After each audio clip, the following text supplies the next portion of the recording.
Can we treat taxis as an investment property? The answer is no. Here's why. Take a look at this chart. Over the past 10 years, apartments in Melbourne have only increased by 50,000. But the state I'm about to talk about had houses that only went up by 25,000 in 10 years. That's Tasmania, which has recently seen a lot of people chasing price increases. Today, I'm going to give a comprehensive analysis of Tasmania's data. First, from 2002 to 2022, over these 20 years, the median house price in Hobart rose by 269.1%. At one point, this figure was the highest among all Australian capital cities. But if you dig deeper, you'll find that there's something unusual about this data. From 2002 to 2008, the median house price in Hobart jumped from $214,000 all the way up to $465,000. But in the 10 years after that surge, the median house price only increased from $465,000 to $490,000.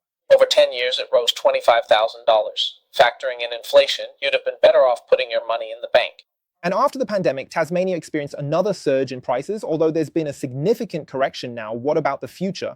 The outlook is still uncertain. So why is it uncertain? The most important reasons are twofold. When you look at real estate, you have to look at the population. If people are coming in, property prices will rise. If no one is coming, prices will fall. It's that simple. According to data from 2025, Tasmania's population growth rate is only 0.21%, which is far below the Australian average of 1.54%. Without people, where does the demand for property come from? If we look more closely, Tasmania has experienced a net loss of interstate migrants for 13 consecutive quarters, and most of those leaving are between the ages of 20 and 34.